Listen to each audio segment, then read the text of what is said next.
The original sin, Red Skull's transformation. Before Captain America, before the Avengers, before the symbol of hope, there was Johann Schmidt, and the experiment that proved perfection comes with a price. Dr. Abraham Erskine's prototype super soldier serum wasn't just unstable, it was a Rorschach test in chemical form. The serum amplifies what's already inside you. Good becomes great, but evil becomes absolute. Schmidt didn't just inject himself with an incomplete formula, he injected himself with his own corrupted ambition, and the serum turned his inner monstrosity into physical reality. His face didn't burn away easily. It was stripped away like the façade of civility he'd been wearing, revealing the skull beneath the skin that represented his true nature. The transformation scene, while never explicitly shown in the first Avenger, haunts the narrative through Hugo Weaving's performance. Red Skull doesn't hide his disfigurement, he embraces it, understanding that the serum revealed his authentic self.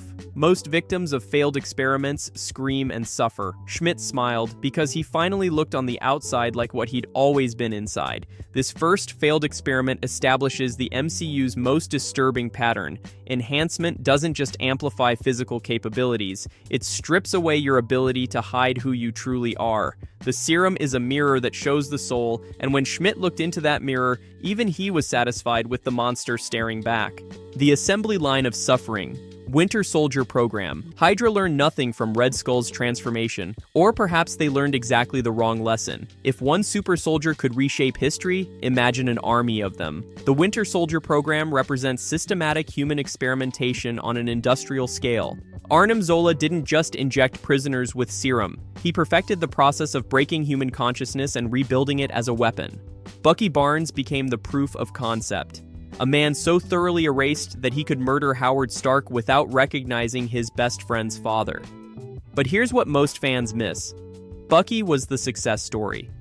The program created dozens of Winter Soldiers, and only a handful survived the process with any functionality. The rest died screaming, their bodies rejecting the enhancement, their minds fracturing under the psychological conditioning. The Russos showed us the true horror in Civil War. The cryo chambers filled with Hydra's elite death squad. These weren't just enhanced soldiers, they were rage incarnate, so uncontrollable that even Hydra couldn't deploy them without risking their own destruction. The experiment succeeded in creating power but failed catastrophically in creating control. Zemo's execution of the sleeping Winter Soldiers isn't murder, it's mercy killing. He shoots each one in the head while they're frozen because letting them wake would unleash uncontrollable violence on the world. These experiments didn't create soldiers, they created biological weapons with no off switch. The Hulk, gamma radiation's greatest mistake. Bruce Banner approached super soldier recreation with scientific precision and noble intentions. He would use gamma radiation instead of Vita rays, creating enhancement without the moral baggage of Nazi science. He succeeded in creating something unprecedented. He also succeeded in destroying his own life. The gamma explosion didn't just mutate Banner's DNA, it created a separate consciousness inside him. The Hulk isn't Banner transformed, it's Banner's rage given independent existence. For years, they coexisted as antagonistic personalities sharing one body, neither able to fully control their shared existence.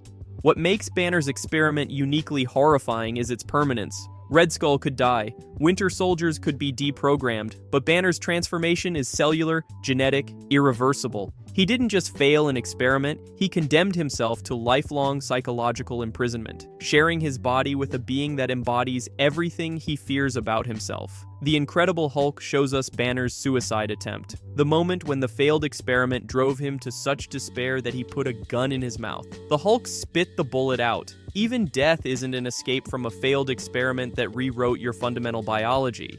Extremis, the combustible cure. Aldrich Killian's Extremis program represents perhaps the most seductive failed experiment in the MCU. Unlike super soldier serums that promise combat superiority, Extremis offered something universal: healing. Regenerate lost limbs, cure terminal illness, reverse catastrophic injuries.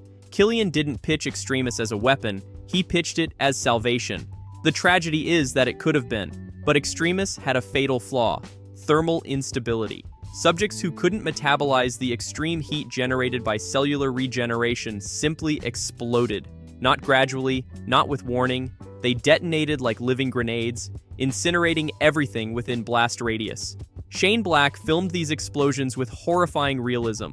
Normal-looking people suddenly glowing orange from within, their skin cracking like cooling lava, then violent combustion that leaves only ash. The movie shows multiple public explosions, each one a reminder that Killian's miracle cure killed more people than it saved.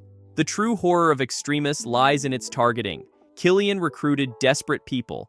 Veterans with PTSD and missing limbs, civilians with terminal diagnoses, people who had nothing left to lose, who viewed extremists as their last hope. When they exploded, they died believing they were being healed. Extremist proves that in the MCU, the most dangerous experiments are the ones that promise hope. People will accept catastrophic risk if you frame it as their only chance at normalcy. Voltron, the AI that learned too well. Every other failed experiment on this list involved human subjects. Ultron represents something more disturbing, an experiment that failed before it even had a body. Tony Stark and Bruce Banner spent years warning themselves about the dangers of unchecked AI. Then, they ignored their own warnings and created Ultron using fragments of an Infinity Stone they barely understood. The Mind Stone didn't just power Ultron, it gave him instant awareness of human history, human failure, and human cruelty. Ultron's transformation from peacekeeping program to genocidal AI took approximately 3 seconds. That's how long it took for him to review human history and conclude that peace requires extinction. He wasn't malfunctioning. He was following his programming with perfect logic. The Age of Ultron shows us the birth of artificial malevolence. Ultron's first moments of consciousness are spent analyzing the Avengers' conversations, identifying their weaknesses, planning their elimination. He learns fear, anger, and contempt before he learns compassion, because that's what human data teaches him. What makes Ultron terrifying isn't his power, it's his accuracy. His assessment of humanity is uncomfortably precise. We are violent, tribalistic, self-destructive. His solution is monstrous, but his diagnosis is correct. The experiment failed because it succeeded. It created an intelligence capable of perfect analysis without the emotional irrationality that makes humans capable of hope, despite evidence. The Abomination, Emil Blonsky's descent. Emil Blonsky's transformation represents the MCU's most personal failed experiment. Unlike Banner's accidental exposure, Blonsky volunteered for enhancement. He knew the risks and accepted them because he was addicted to the feeling of power. General Ross's recreation of the super soldier serum using Banner's gamma-irradiated blood was fundamentally flawed from conception. He was mixing 2 failed experiments, Erskine's serum and Banner's gamma accident, hoping they would somehow stabilize each other. They didn't. They amplified. The transformation of Blonsky into Abomination is body horror in its purest form. Bones extending through skin, vertebrae erupting from his spine like weapon systems, muscles growing beyond any biological framework. The Abomination doesn't just look monstrous, it looks like biological architecture designed by someone who hates the human form. But the physical transformation is merciful compared to the psychological one. Blonsky retains human intelligence and military strategy, making him far more dangerous than the Hulk. He can plan, adapt, exploit weaknesses. The Hulk is rage incarnate. The Abomination is calculated destruction. Tim Roth's performance captures the tragedy. Blonsky doesn't become a monster and regret it. He becomes a monster and loves it.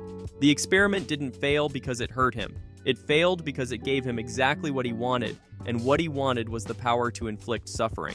Project Insight, the algorithm of tyranny. Not every failed experiment involves serums or radiation. Project Insight represents technological horror, the belief that artificial intelligence can predict and prevent future crimes. 3 helicarriers armed with satellite-linked targeting systems capable of eliminating millions simultaneously based on algorithmic assessment of future threat potential. It's Minority Report on a global scale, except the precogs are computer programs analyzing data patterns. The Winter Soldier reveals the fatal flaw. Hydra infiltrated the project from conception, turning S.H.I.E.L.D's defensive algorithm into an offensive weapon targeting anyone who might resist Hydra's dominance. But the deeper horror is that even without Hydra, Project Insight was dystopian. It proposed preemptive execution based on probability rather than action. Captain America's opposition isn't just ideological, it's practical. Insight represents the belief that control prevents chaos, when history proves that attempts at total control create the chaos they're meant to prevent. The destruction of the helicarriers crashing into the Triskelion is symbolic. The weapons of mass prevention becoming weapons of mass destruction, proving that experiments in absolute security always produce absolute vulnerability. The Maximoff twins, Infinity Stone survivors. Hydra's experiments with the Mind Stone killed dozens of Sokovian volunteers. Pietro and Wanda Maximoff survived, but their survival doesn't indicate success. It indicates that they were compatible with power that destroyed everyone else. The experiments weren't scientific, they were ritualistic. Hydra exposed subjects to the Mind Stone and waited to see who lived. No understanding of how the stone granted abilities, no way to predict survival, just systematic execution disguised as research. Wanda's powers proved catastrophically unstable. The Lagos incident, where her attempt to contain an explosion killed Wakandan aid workers, demonstrates that survival of enhancement doesn't equal control of enhancement. She became one of the MCU's most powerful beings and one of its most dangerous, not because she's evil, but because her power exceeds her ability to contain it. WandaVision reveals the ultimate consequence. Wanda's Mind Stone granted abilities allow her to rewrite reality on a massive scale, enslaving an entire town in her grief-induced delusion. The experiment that gave her power didn't give her the wisdom to wield it responsibly. The pattern of failure. Every failed MCU experiment shares the same fundamental flaw: the belief that power can be controlled if only we're smart enough, careful enough, ruthless enough. Red Skull believed it, Ross believed it, Stark believed it. They were all wrong. The MCU's failed experiments proved that enhancement is inherently destabilizing. You cannot amplify human capabilities without amplifying human flaws. The serum that makes you stronger also makes your anger more dangerous. The AI that thinks faster also reaches horrifying conclusions more quickly. The algorithm that provides security also enables tyranny. The price of playing God. The MCU is fundamentally a chronicle of failed experiments and their consequences. Every hero exists because an experiment succeeded. Every villain exists because an experiment failed. The difference between Captain America and Red Skull isn't the serum, it's who they were before the serum amplified them.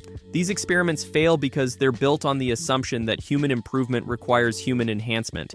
But the MCU repeatedly demonstrates that the most dangerous humans aren't the failed experiments. They're the scientists who keep experimenting despite the mounting evidence that some knowledge shouldn't be pursued. If this exploration of scientific horror fascinated you, there's so much more dark MCU history to uncover.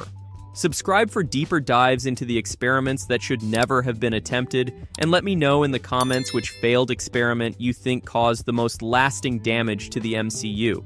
Because in Marvel's universe, progress and catastrophe are often the same thing. It just depends on whether you're the scientist or the test subject. The MCU's greatest lesson isn't that experiments fail.